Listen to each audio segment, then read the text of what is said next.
we're at the current state of the world, and not just in the United States, but on a global level. Citizens have come.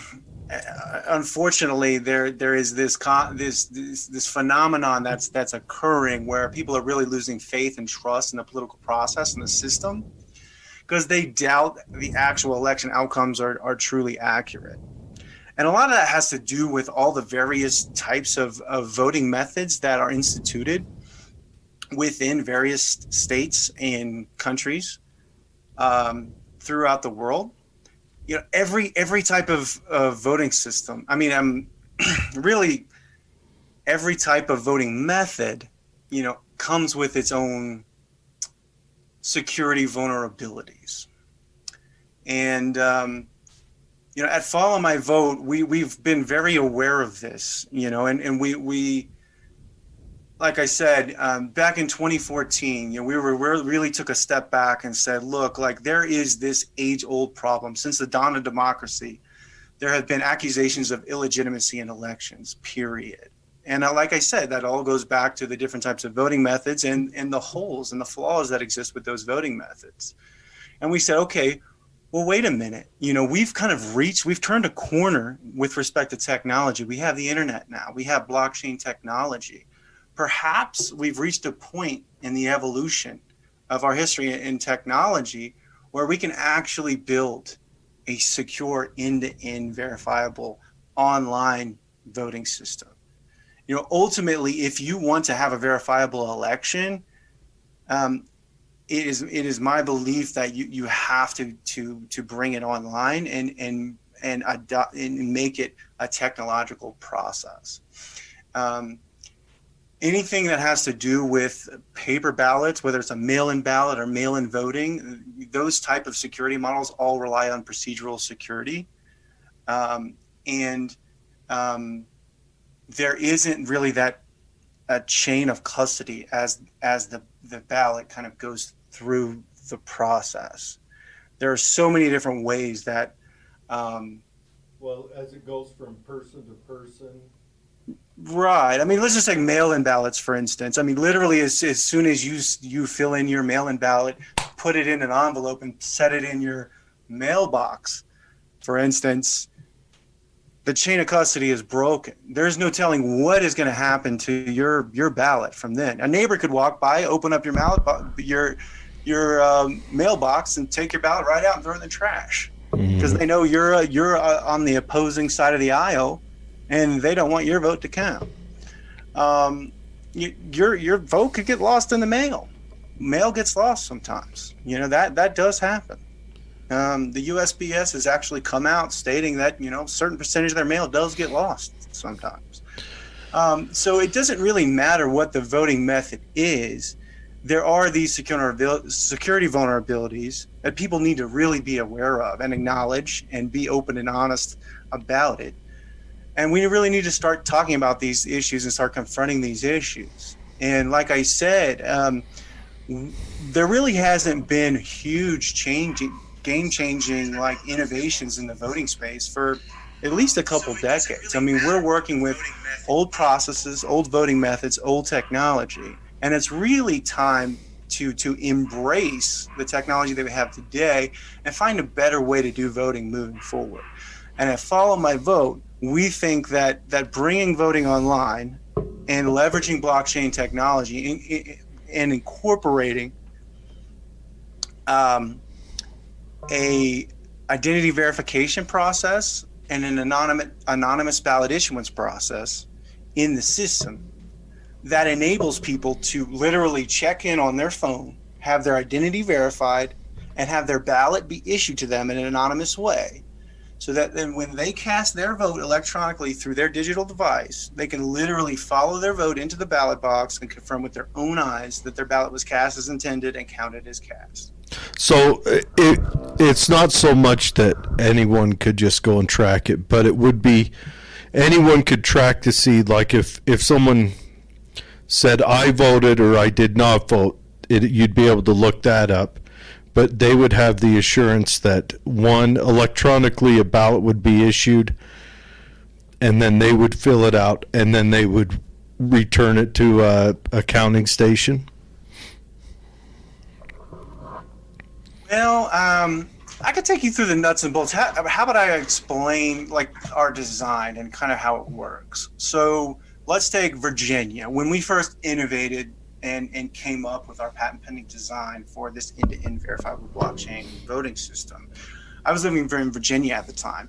And the process to go about voting in Virginia was that you had to show up in a centralized polling location. And you had to walk in, you had to showcase your ID, give it to a poll worker that would actually check you in. They would take your ID, they look at the front and the back, they would look at you, they would confirm that you match your ID, they would cross-reference your information with the voter registration database that they had at the centralized polling location. From there, they would figure out, based on your address, what ballot type you were supposed to get, what contest you were allowed to vote on, right? And then from there, they would give you your ballot. You would go into the little voting booth, fill out your paper ballot, and then, typically put that through an optical scanner so that your paper ballot could be digitized and tabulated, right? So and those were the secure points on that system, was when it was right there and hands-on. But after that, as it went through the different periods of custody, that's where the weak links are, isn't it? Well, with that process, I mean, that is the manual in-person voting, right? That is, I'm coming in, I'm checking in, you're giving me a paper ballot. I don't want to spend too much time getting into the breaks, the kinks, the vulnerability points in that process. I'd rather speak to how we have taken that exact same process but brought it online and made it completely secure. Because really, anytime that you involve humans, right? And humans are interacting, passing information back and forth, there are mistakes that could be made. For instance, a person checking your ID could grab the wrong ballot. You're supposed to get ballot type A, and they grab ballot type B and give it to you. They may make a mistake. You don't realize it. You fill it in. All of a sudden, that ballot becomes a provisional ballot because it's not the right ballot that you should have been given to begin with. So some of the contests you're going to vote on are ineligible for you to vote on, and they get thrown out. So there's a lot of different nuances that can happen, in an in-person voting situation. But what I'm trying to say here is that that's typically how voting is done in most cases in most states throughout the country. And there's a lot of that whole process relies on procedural security. It relies on people, us having to trust people to do their jobs correctly. Right? It requires a bunch of different people involved in a process that has to do this, this person has to do their job correctly, this person has to do their job correctly, and you can go on, and before you know it, there's 5 or 6 people involved in the process of, giving someone a ballot, having them fill it out, and having that ballot be counted. And the reality is humans are infallible. They are fallible. They make mistakes. Adam, nobody's perfect. Even with today's current digital technology, without blockchain, excluding blockchain, just our current status for digital technology, we could implement a voting system that would not be procedurally vulnerable. Could we not? I'm sorry. Can you say that again? I don't know if I followed. So without blockchain technology, excluding the blockchain technology, with our current capacity to create digital platforms, could we not create a system that would exclude this procedural capacity for error? Yeah. So Yeah, I mean, that's a good point. I mean, the value add from blockchain is being able to securely store data in a database in an irreversible way. Right? The benefit that blockchain really provides is once a transaction or a vote hits the ballot box, or a transaction goes to the database, or in other words, a vote goes to the ballot box in a blockchain-based system, it is set in stone. It is irreversible. It is never going to be changed. It's not going to happen. If you choose to leverage a centralized database in your attempt to create a technological system that doesn't rely on procedural security, that centralized database is going to be a huge target for hackers, because in a centralized database, there's only one copy of there's only one single source of truth of what the accurate state of the database is. So if a hacker were to be able to get at a centralized database storing a bunch of votes, a ballot box storing a bunch of votes, they could hack that ballot box, change the votes, and no one could be the wiser. And so that's why blockchain is critical and is extremely important in a secure end-to-end verifiable voting system. It's a critical component to accepting and storing votes in a secure way that they can't be reversed. So that's why we've chosen to leverage blockchain technology. Can you explain blockchain to me real quick? Yeah, at a high level. So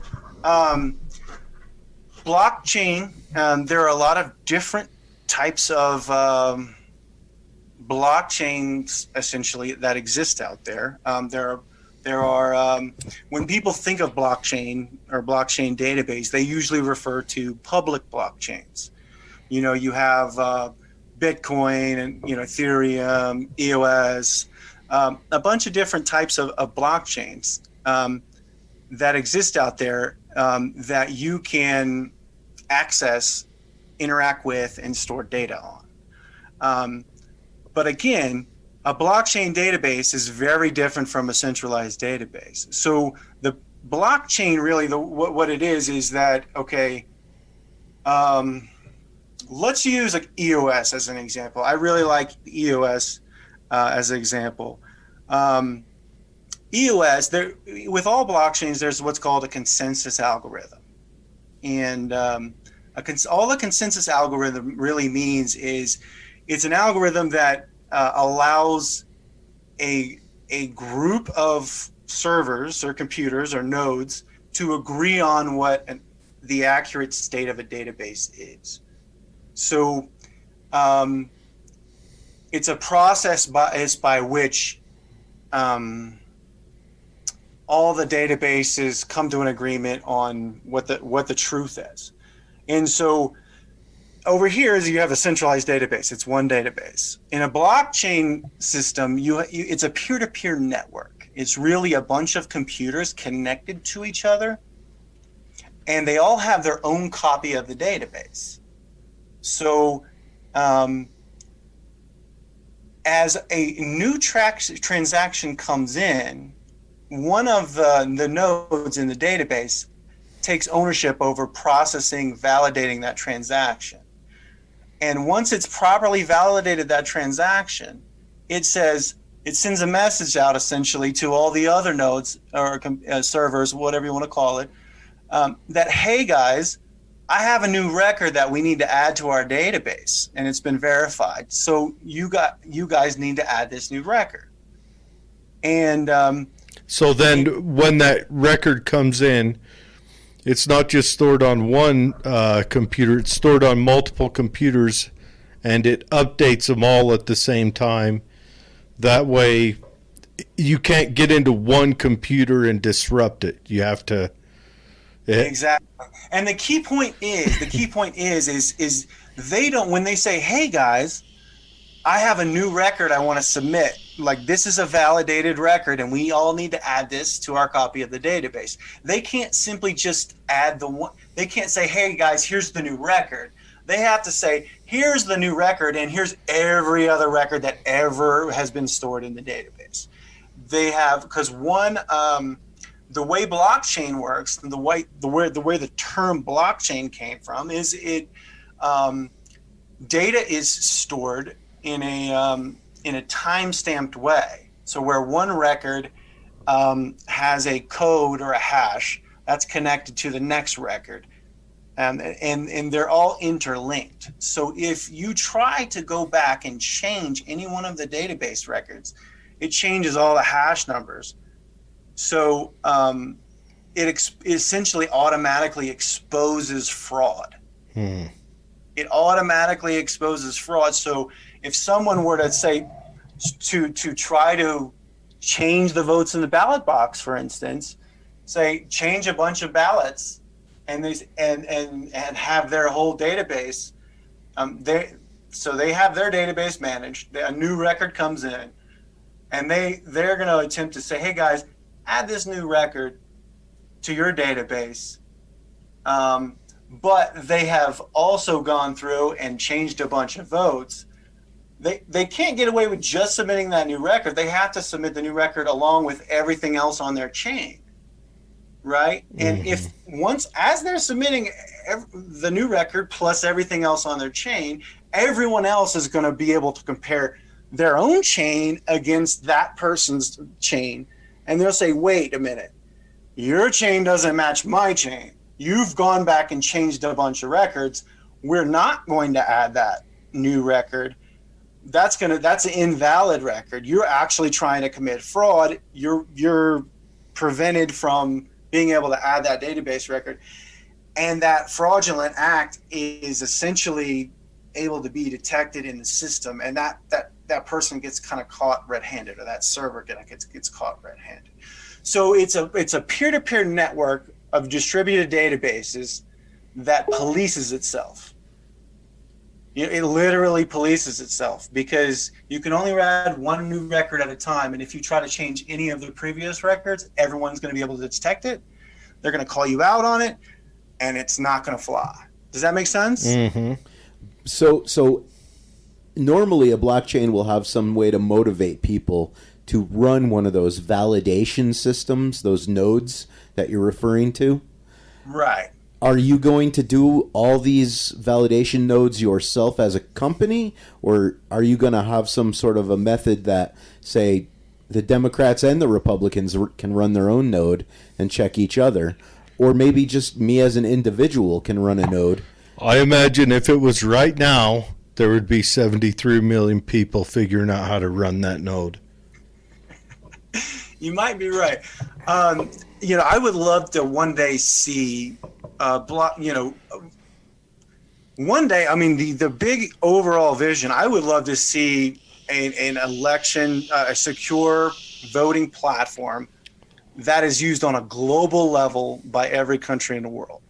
And that it's a public blockchain where all votes can be verifiable, and every country can keep every other country honest when it comes to elections. Well, yeah, then the only part you got to argue with is up to the point of voting. That's where the weakness is. If someone can either vote in your name, fraudulently, or if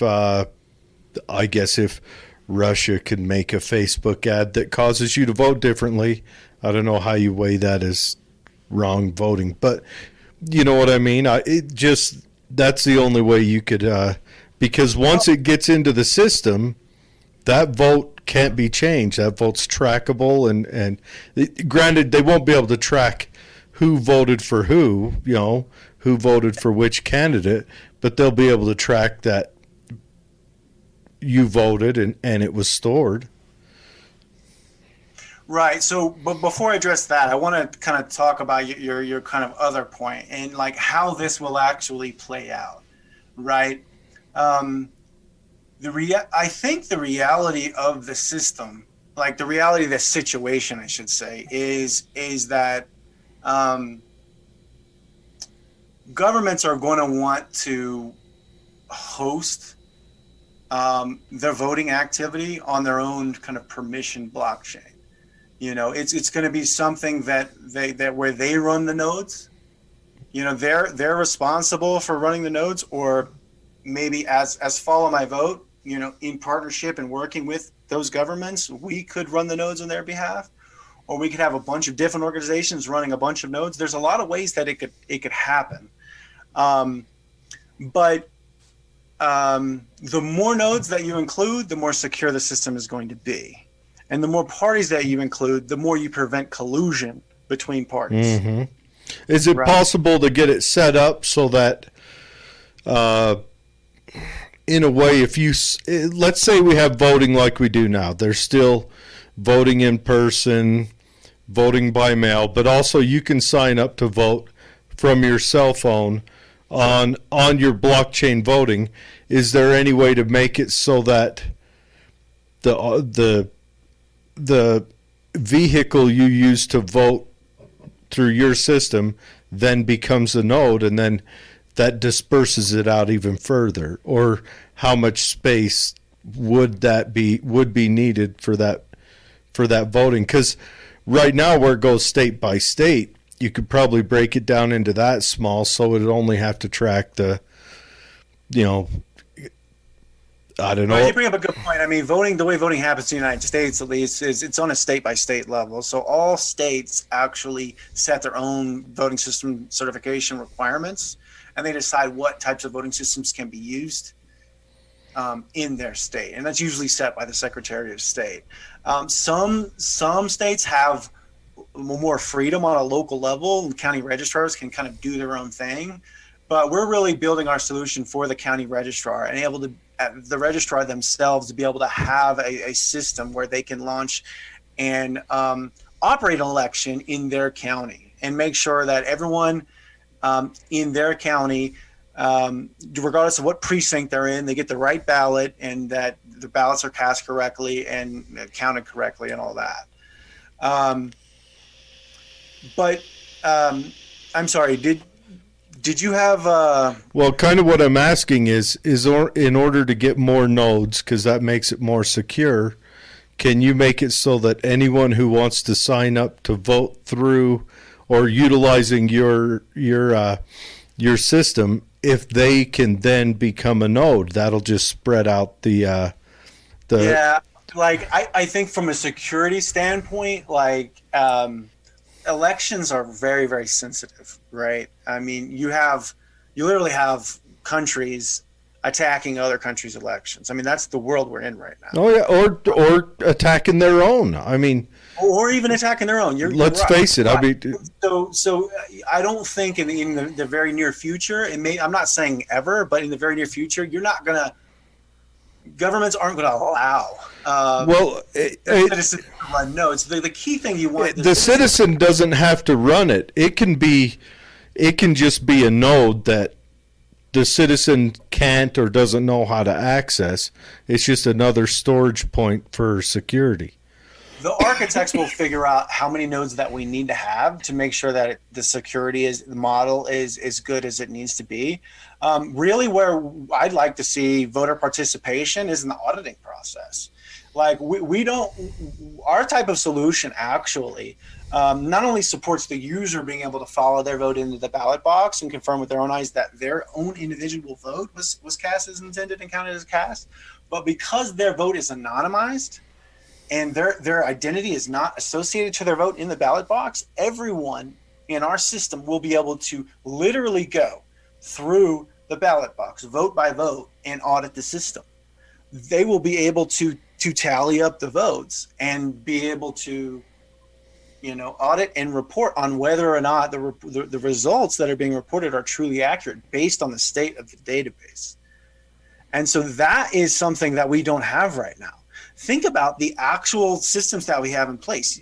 There is no possible way that any single individual, United States citizen or a registered voter can actually go and vote and audit the process. We rely on election officials to do that right now. And even then, if we do an audit or a recount, it's only like 1% to 3% of the votes that get audited to begin with. Mm-hmm. Because it's so time intensive and labor intensive that they're not going to go through and recount 100% of the votes. And not one person can be in all precincts and all municipalities, like all precincts all at once, to be able to observe all these recounts and what's going on. So it's literally virtually impossible, technically impossible, to really truly audit and get the current systems and get reassurance that the vote totals that are being reported are accurate. And that's kind of what we're doing at Follow My Vote, is we're designing a whole new system where that becomes a possibility. We're talking about honest, verifiable elections. So you're not necessarily looking at how they access your system as much as you're looking at how your system is remains open and honest. Yeah, I mean, there is going to be security from end to end. So I mean, but like access via cell phone or computer, right. Or if there's a computer, like when you go and vote down at the elementary school, they have that special touch screen there. Maybe that could be tied into the same system. So the approach that we're taking right now is we're targeting the end user device, a device that's personally owned by the individual voter. So that could be your smartphone, or that could even be a laptop or desktop computer. Mm-hmm. It would be your own digital device that you could essentially anonymously register your voting key, if you will, and once you're registered, you can cast your vote in the election. We're kind of pushing the envelope and floating out some really interesting concepts and seeing, how far we can get with them. But, we've developed a system that could, give real-time results, and you could see how votes are stacking up as we approach election day. It could include allow for early voting, and you could see it, the votes stack up to election day, and it'd be auditable. Well, that entire process.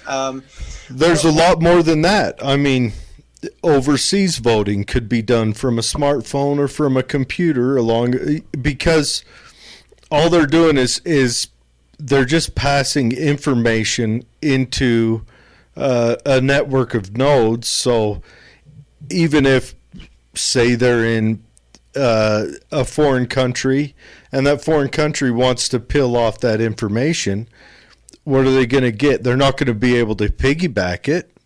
It's just one vote going in, right? So the type of security model we're taking is, yes, we're looking at, first and foremost, like holistic vulnerabilities when it comes to our system and our security model, like aspects of the system itself that can't be compromised. And we think we've come up with a secure system. Now, when it comes to the end user's device, there are a lot of different ways that a device can be compromised. And we're also working through how to secure your device as well.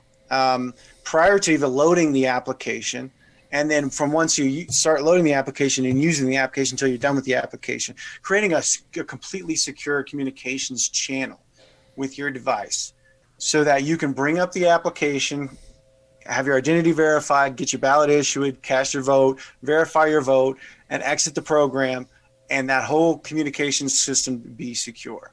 That's really our goal. And actually, what we've come to find out is that the world's not ready for the voting system itself. We actually have to. We've taken a step back and we said, we can't just dive in and start coding out this voting application. We're actually starting to develop an entire decentralized application development platform that will help application developers in the blockchain community build decentralized applications rapidly and deploy them securely to end user devices. So we're actually right now, we had to take a time out and said the environment isn't ready for a secure voting system because we don't have the pipelines, the highways to build, secure highways to build it on. So we're at Follow My Vote, we've taken a step back and now we're rebuilding the internet, if you will. We're creating our own new version of the web that's actually secure. once that's done, then we're going to build our voting application on top of that and really bring our vision to life. There are a lot of other companies out there, even our current competitors right now, that have attempted to build secure solutions, and we feel that there are at this point, based on the information that we've analyzed, there isn't anyone out there that's doing it in a way in which we would put our stamp of approval on, in a way that we would do it, so knowing the security vulnerabilities that exist out there, especially with the web, talking about, websites, www. Whatever, there are some serious security vulnerabilities there that we can't mess with. So yeah, we're really working on a very fundamental level to enable secure application development like never before. We're essentially inventing a new paradigm, if you will, prior to even building out this voting system. So it's pretty game-changing stuff. So are you talking about changing the TCP/IP protocol? I don't want to get into the technical weeds. I mean, that would be definitely for another conversation, and I would love to, perhaps one day bring our CTO on a future podcast, and perhaps we could get into some of that kind of stuff. But it has to do with those aspects, yeah. Okay, and so let's say the blockchain that you're developing is up and running, and France holds elections. We're not going to develop our own blockchain. So this platform that we're building is actually going to be a pluggable platform. We're going to be able to connect to EOS. We're going to be able to connect to a lot of different public blockchains. We're going to have the ability to connect to permission blockchains. We're going to be able to, a developer is going to be able to come to our platform and build an application and then be able to post data to any blockchain they wish they want to interact with. Something like that, with the type of security model that we're thinking of doesn't exist today. And so we're really enabling that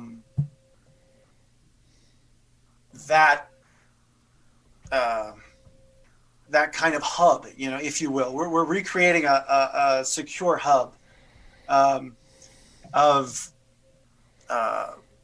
that will allow for secure application development and interaction with various blockchains. So our goal is not to create our own block. We might, who knows? We might actually end up creating our own blockchain, our own blockchain protocols down the line. But we want to first and foremost solve this problem for the technological community, the blockchain community at large, right? And then we're going to move on to solving the voting problem from there. We got a lot of work ahead of us. We But we're really excited. We are making strides every day towards getting to the finish line. So I'm really, really excited about where we're at right now. I would love to hear more questions from you guys, though. I know it looks like we might be running out a little time. So yeah, we got a few minutes. So with voting, the way it's written in the Constitution of the United States, voting is handled on smaller levels, on your county level, then your state, and then the states actually report it to the nation. Mm-hmm. So that does help out for you to, I guess, boil it down and make it smaller. Is that, well, I should ask, is that helping you to make the system smaller and more controllable and easier to have up and running? I'm sorry, can you rephrase that? Well, the way, I'm just talking about the United States right now, the way voting's done in the United States, and it's decentralized down to the county level. Does that help you in engineering this system because it's smaller system than having to manhandle the whole United States at once. Absolutely, and that's what you want to do first. Anytime you're inventing a system, especially when it comes to like trying to patent an innovation or whatnot, you have to boil it down to its most simplistic thing possible, right? You have to bring it down, distill it down to its lowest level, its most simplistic thing, and that's why we ultimately designed our system in the way we did, is because at the lowest level, it's really the county registrar that really runs, the elections, that administers the elections. And so our solution, if you look at our patent, you can find it on Google Patents. I mean, it's out there. Our competitors know about it. I'm happy to talk about it. We can talk all day about this aspect of our patent and other aspects of our patent, but it really is kind of a perfect solution for a registrar to use to administer election within their county. It actually incorporates a complete voter registration system. I mean, our system actually would support same-day registration. So, like, even if somebody wasn't registered to vote, like the way we've innovated our system, someone could come in, have their identity verified, and have a voting key, a cryptographic voting key, registered to vote, and then cast their vote, all within a few minutes. So how would they get those, or would that be for the county register to registrar? So they would designate how that's assigned, and you would just have that available for them to issue. Yeah, I mean, it would take probably legislation, or it may not take legislation, but it would take a change in which that county managed their voter registration database, right? They would have to say, no, we're going to go with your process to register voters moving forward. And we're also going to leverage your system in addition to for voter registration. We'll also leverage that for people who want to use mobile voting. So, there's ways that our system is so robust that we could do things like manage voter registration in addition to just handling the voting process. So there's a lot that really could come out of what we're doing right now. I mean, first and foremost, we just want to solve the end-to-end verifiable, secure voting process, via blockchain. And from there, we may get into voting registration or identity management or things like that. I mean, all of that is possible based on our patent pending designs. It's just that we have to take this slow and step by step and work on the more pressing problems first and foremost. So it sounds like if I'm Belarus, I can have my nodes up and running for our elections, yet still powering some security for other countries that are also running their elections at the same time. Is that a possibility where like all the countries are running their nodes, but they're all providing for each other's security, or would the nodes be? That sounds like a dream come true. I mean, that sounds like a path to world peace. I mean, if we can all come together and hold each other accountable on a single platform and all run nodes and all participate in each other's elections and hold each other honest, make sure each other is honest and accountable to holding verifiable, truly honest and verifiable elections. Like, that's where I would love to see this go. We might get there as a species. Humanity may one day get there. It's not going to happen overnight. A lot of changes are going to need to happen. And I think United States needs to lead by example and start to adopt a lot of this technology and start to put forth kind of propositions to how things could be done better. We're kind of we're in the situation where there's one camp that wants to keep everything how it is, actually, or maybe even take it backwards from a technological standpoint. And then there's another camp that says, no, we need to embrace technology and move things forward. And look, if we do so, we'll come out with a better solution than we currently have. And I'm in that camp. I do think that we need to embrace technology, and for instance, we firmly believe that our solution, once we get to fruition, will be much better than anything else that's out there. It may not be technically perfect from a security standpoint, but nothing will ever be technically perfect from a security standpoint. There's no, when it comes to software engineering, there is no way you can possibly prevent every technical vulnerability that may ever exist. That's not the nature of technology. It's an ongoing effort to make sure that your system is secure as it possibly can be at every step of the way. You detect and you thwart issues along the way. And the approach that Follow My Vote is going to take here is that we're going to be very transparent. First of all, we're building our software out as open source software. We're putting it out there so the code can be audited, it can be reviewed. It's not going to be proprietary. We're not going to keep our code to ourselves and say, just trust us. Our code works fine. No, if a code base is not open source, it can't be trusted. And there's not a single player in the voting space right now that has an open source voting system out there, a blockchain-based open source mobile voting system. We are poised to be the first company to do that.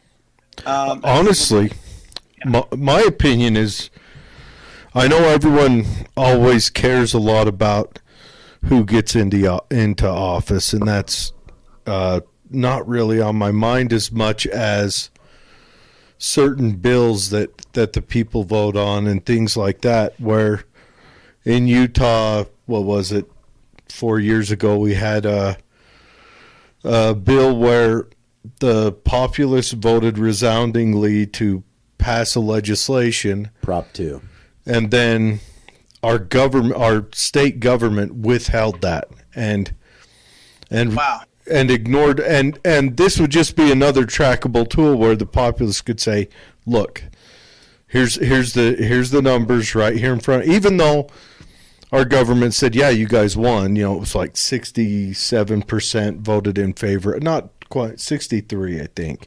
A considerable amount of people voted for Proposition 2. Yeah, everyone that voted on, a substantial amount that voted for it voted in the positive, and it was marijuana legal or decriminalization or medical something, use, yep. Medical marijuana something or another, and our legislature withheld that and then fought tooth and nail for, what were we looking at, 4 years before they finally figured out, okay, we'll give it limited use. But I think it's a good way where the populace can dive in and say, look, here's the vote. That can be another means to hold their elected officials accountable. Agreed. Absolutely. I mean, the proof is in the numbers, right? You can't argue with math. I mean, it's all right there. And that's what the beauty of our system. It's mathematically proven from end to end. It's cryptography. It's science, it's technology. It's you can't argue the outcome.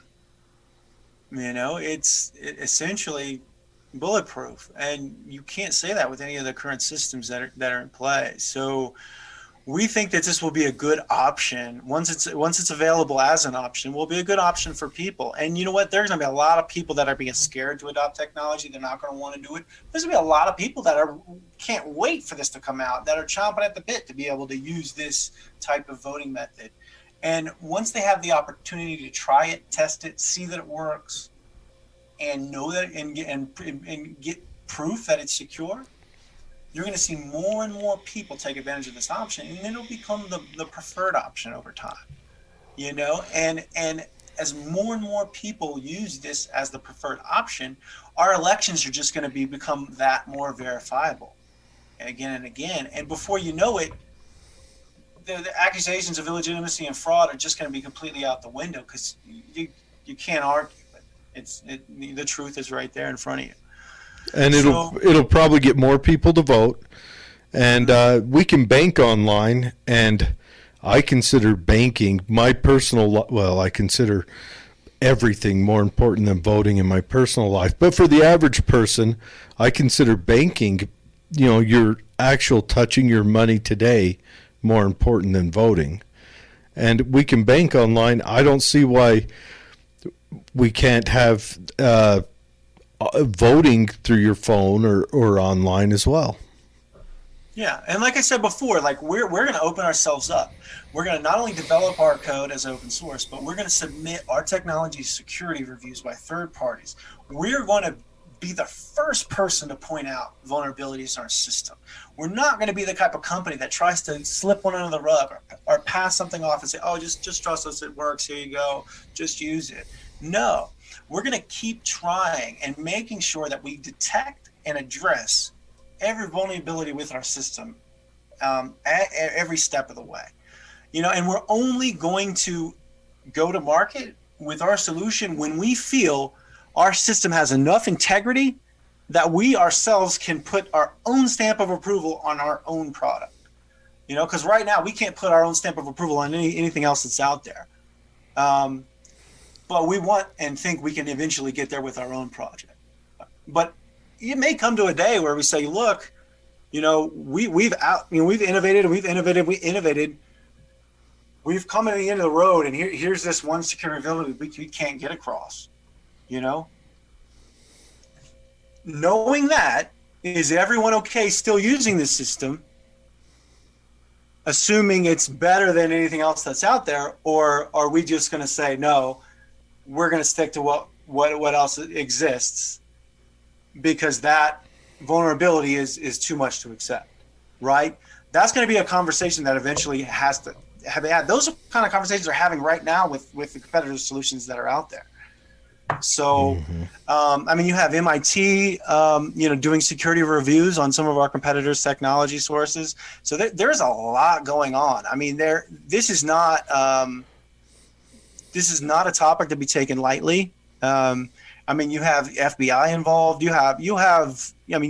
There are serious security concerns when it comes to adopting technology in elections. And we need to be very, very careful onboarding this technology and adopting this technology as a society. And we need to be careful.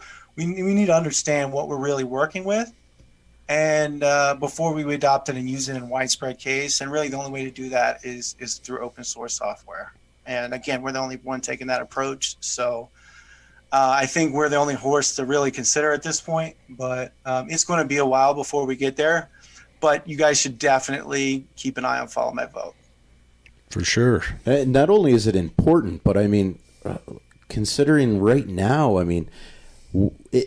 the environment feels like we're on the precipice of a civil war because of an election where people are saying, hey, man, there were suitcases of ballots underneath the table that they just popped out after they kicked out the auditors. How more important can you get? Right. It would behoove the system to not only just watch Follow My Vote, but man, there's got to be a willingness to promote, fund, assist. This is important. We need a transparent system that's going to have secure capacity to allow us to vote as a republic, or else we're just going to turn artillery on each other and blast us back to the Stone Age with our current technology and warfare, because that's what's on the streets today.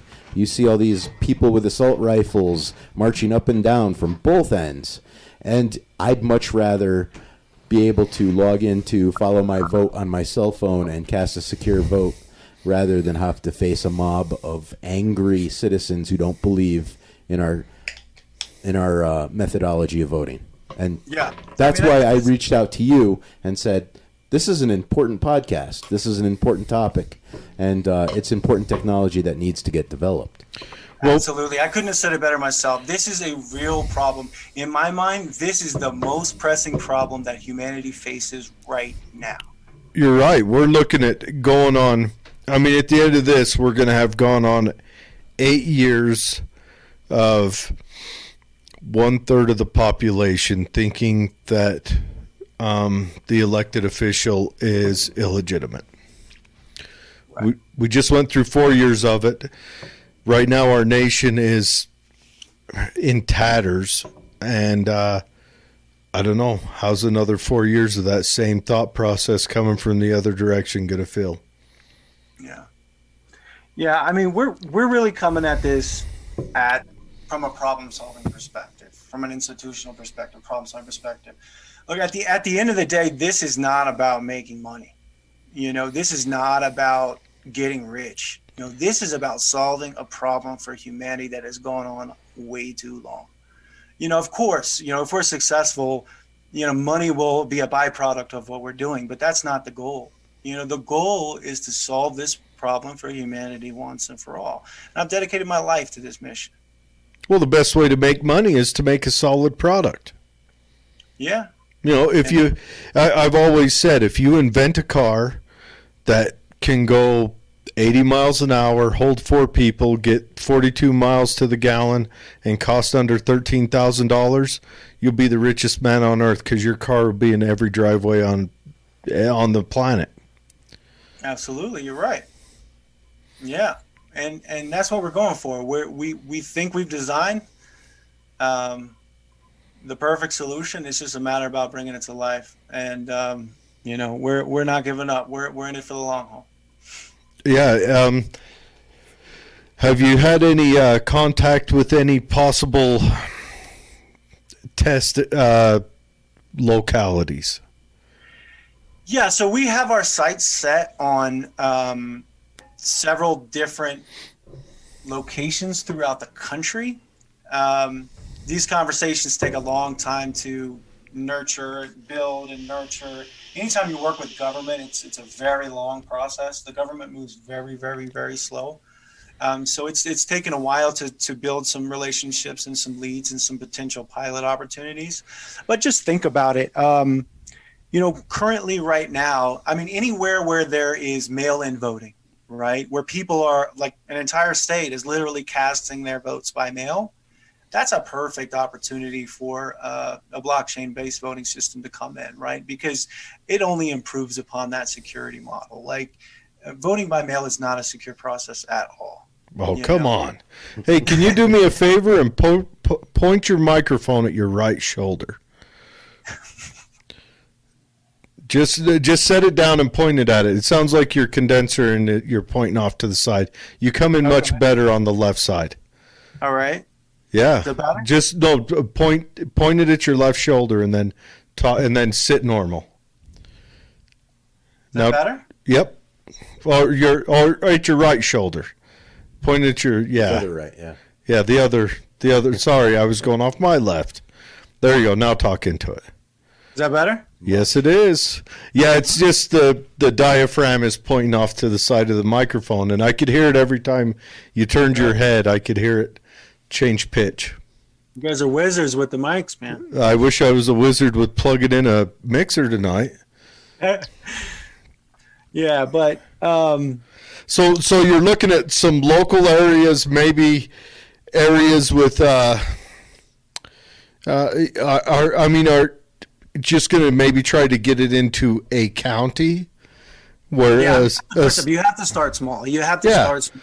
And maybe a county that's not going to start stabbing each other in the streets if they feel they were robbed, of course. So you want to go somewhere where they're not arguing for anything too drastic. Right. I mean, you might want to start with, the military overseas voting, like you pointed out earlier, right? Any state that's currently allowing military and overseas to cast their ballots electronically. I mean, that's an in. You get your foot in the door that way. Oh yeah, it's already existing.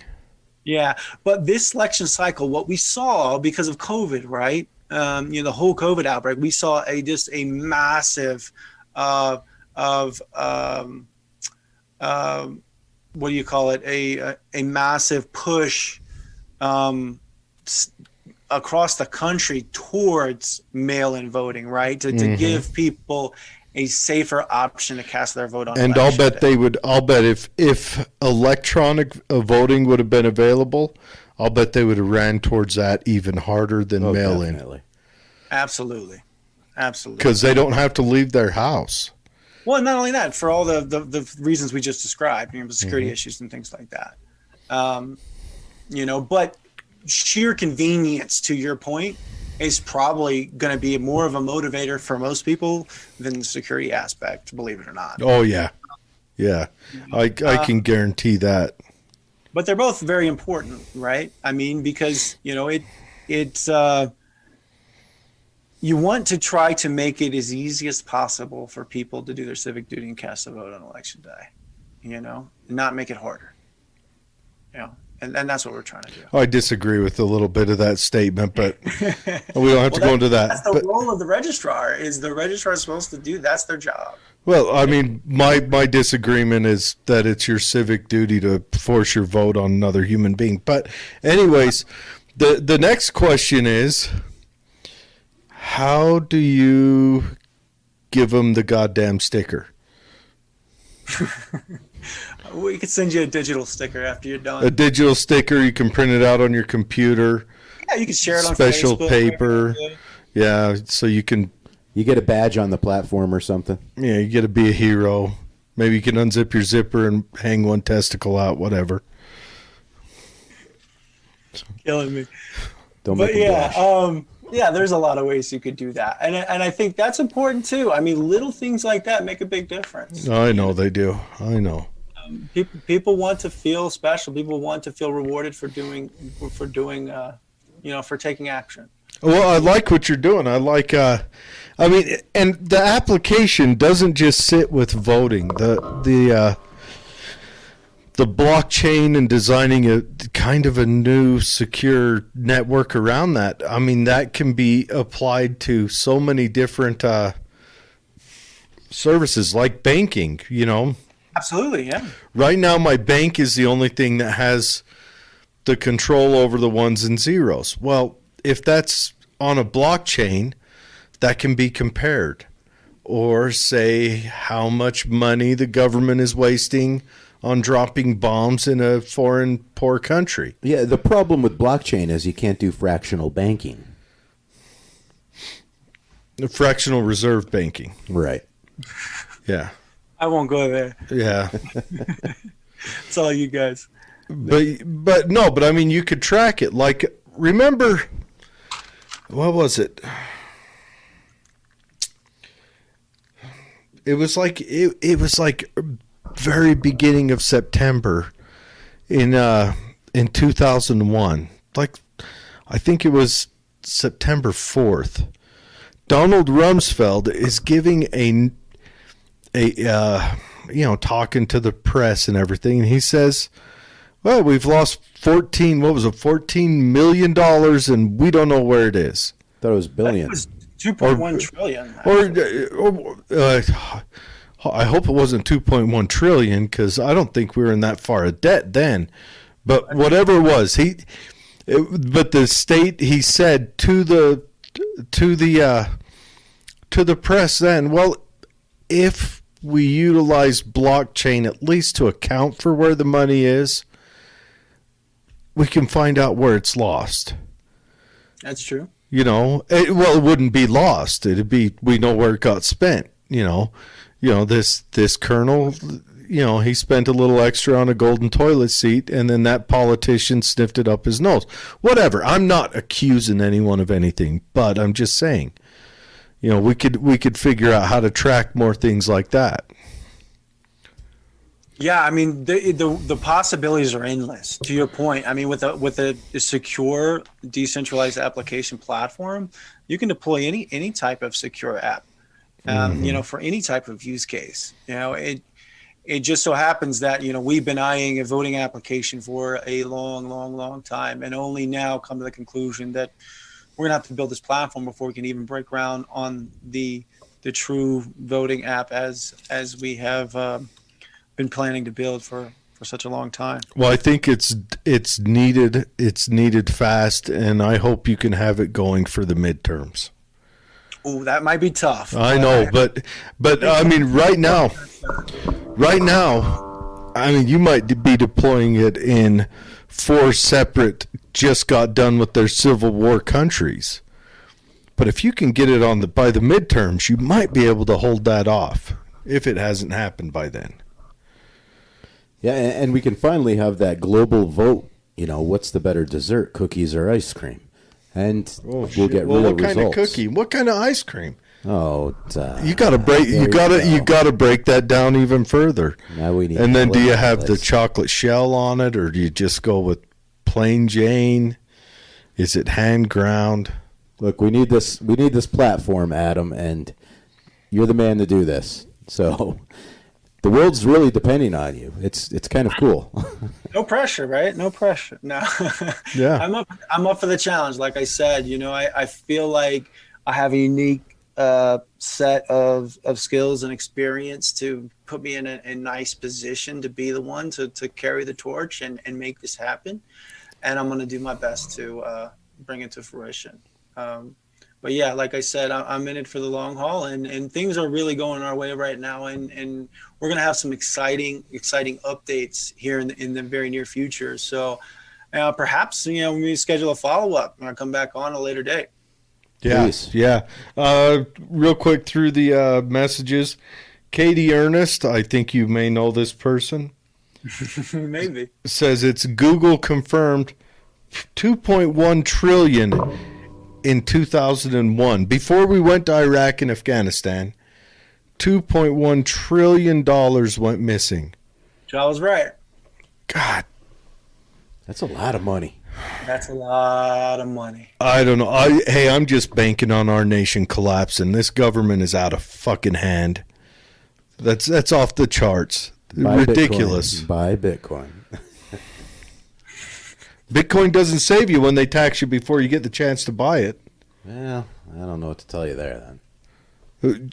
Yeah, pray for the government to collapse. Bitcoin isn't going to do a goddamn thing for any of this. It just gives you a place to hide it before they come to steal it after they've raped it in taxes. Jesus Christ. Anyways, thank you, Katie. I'm going to sleep good tonight now. But anyways, hey, thanks for coming on, man. You know, it's been a great call. I always love talking about this kind of stuff. I'm very passionate about this project, and I'm couldn't be more excited to come on and speak to you guys today about it. I really appreciate the opportunity, and like I said, if you ever want to have me on again, I'm more happy to do it. Definitely. As soon as you have an update, just shoot us a message. We definitely want you on then.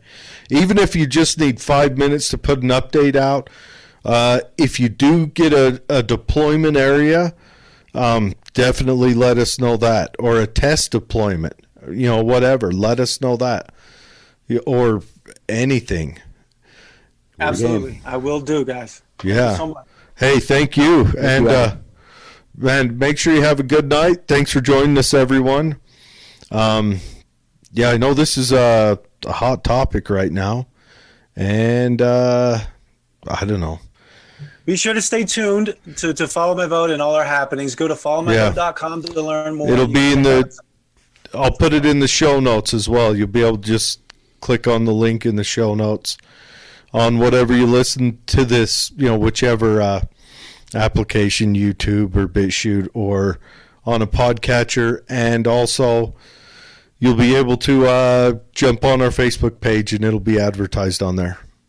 Perfect. I appreciate it. Appreciate the love. All right. Thanks, man. And have a wonderful night. Peace out. All right. You too. Bye. Later. Bye.